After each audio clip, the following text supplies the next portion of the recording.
sa ano, paikot lang siya.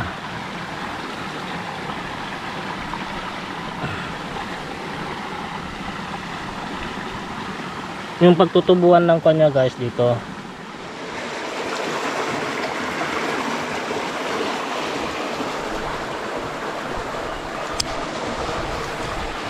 so yun, what's up guys, for today's video guys, kuan mangunguha tayo ng mga sayote na kuan, yung pwede ng pangtanim at itatanim natin. Bale ito sila guys, oh. Bale matured na sila, malalaki. Kukunin natin at itatanim natin.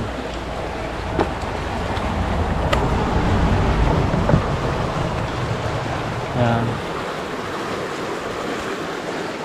lalaki guys.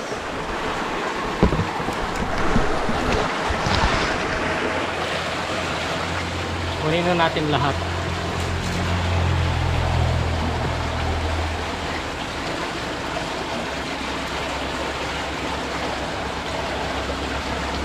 Turuan ko kayo kung paano magtanim ng sayote kahit sa lang, likod bahay lang, ganun.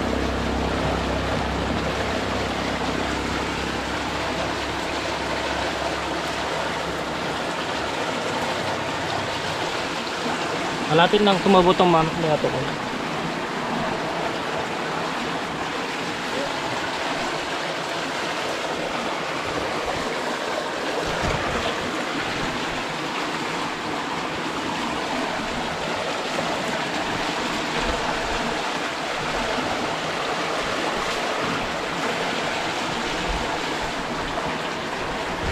Dami langgam. Ini guys, oh, dami. Wala guys. Uy, ang bigat. Ito pa.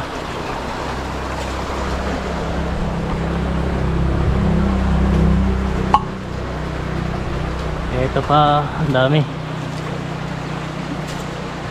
Kunin muna natin dito.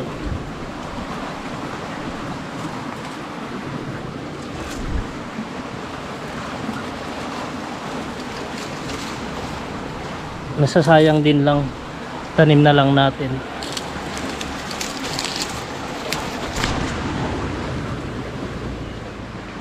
So yan guys, ito yung nakuha nating pwedeng pangtanim. Lalagay ko na dito sa sako kasi hindi pala magkakasya dito sa batsa na pinaglagyanan ko.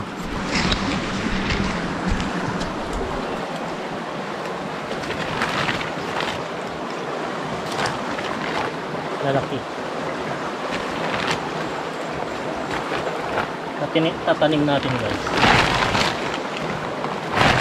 Kali itong pinagkuhanan ko to guys, mga pa na to, 3 taon na to dito sa akan, natanim ko. Natagal na pero ang dami pang bunga. Tapos isang puno lang ito, pinagkuhanan ko.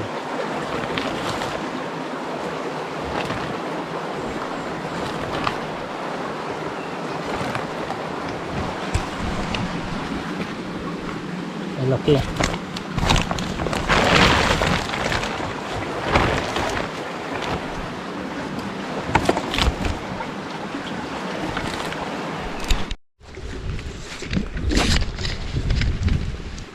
yan guys, ito na yung nakuha nating sayote. Halos isang sako. Tatanim natin guys. Tapos may nakuha pa akong tumubo na. Tatanim natin doon sa tabi ng babuyan.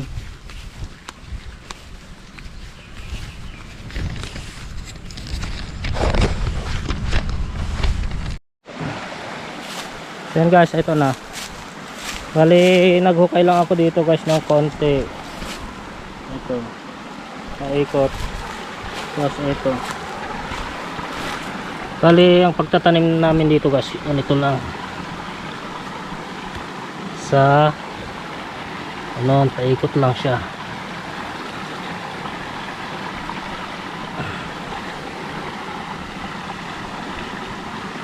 yung pagtutubuan ng kanya guys dito.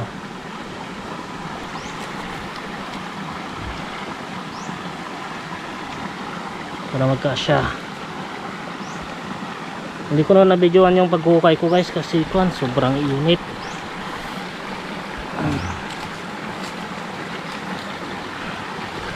Ang lalaki.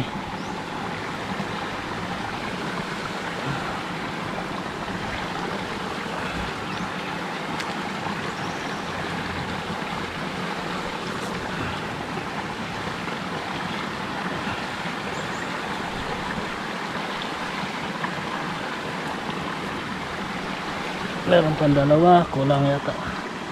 Adjust ng konti. Ayan. Tapos may isa pa.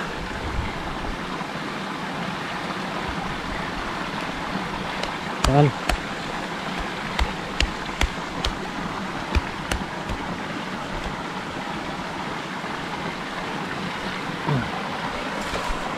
Ayan guys, mabilog lang siya. Bali ganito din dito sa kabila.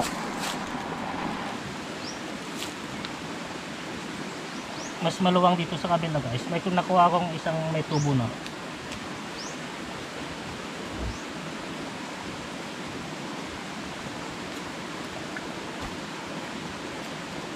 Yung iba guys, drum pa yung nilalagay nila dito, tapos nilalagay sa loob.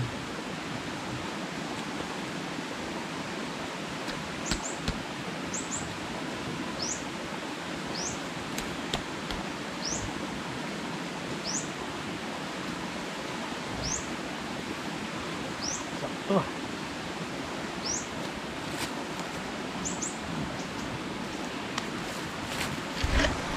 Guys, meron din sa kabila.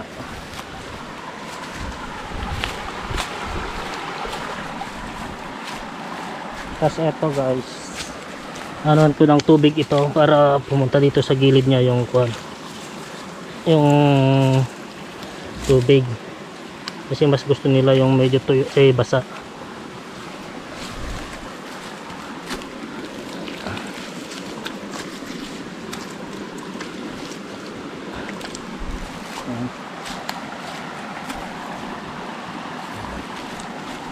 Dito sa kabila guys, lalagyan ko ng patubig niya papunta doon, ay galing doon, punta ko dito.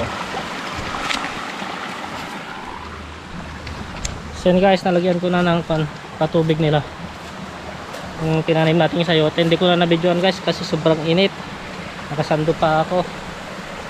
Yan guys, tignan ninyo, ito na guys.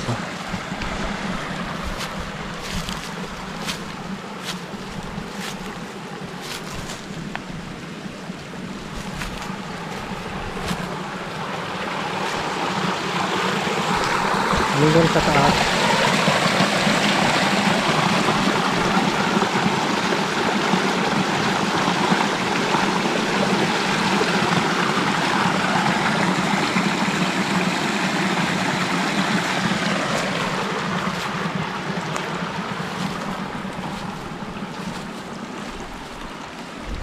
Para hindi siya, kahit malakas ang init guys, hindi sila malanta.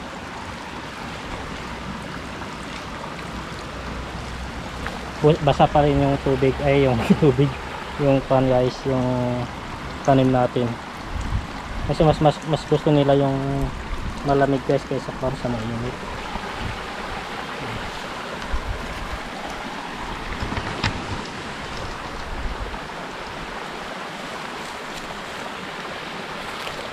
Okay.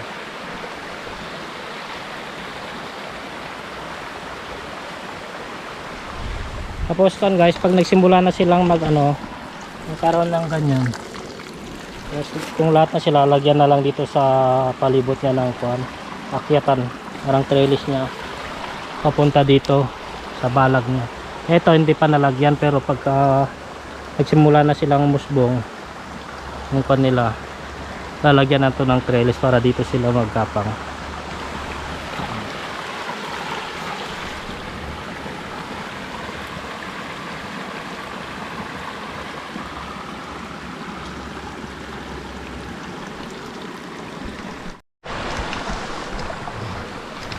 So guys, hanggang dito na lang yung video natin na to. sana may konting natutunan kayo sa pagtatanim ng sayote. Baka sabihin nyo guys, bakit tabi-tabi, bakit hindi hiwa-hiwalay? Walang problema dyan guys, kasi ang mga sayote kahit hindi sila maselan, hindi tulad ng mga ibang tanim na pagka guys, pagka dikit-dikit sila, maghiwalay ay sila, magpapapindensya sila sa sa nutrients na makukuha nila. Samantalang sayote guys, basta malamig lang yung pesto nila, okay na sa kanila yun. Yung tanim ko sa bahay guys, hindi nga nadidiligan, pero malamig yung malamig yung banda doon sa tabi ng irrigation. Ayan guys, 3 years na yun ngayon guys. Tapos hanggang ngayon marami pa rin bunga, tapos nakapag-harvest ako ng mga binhi.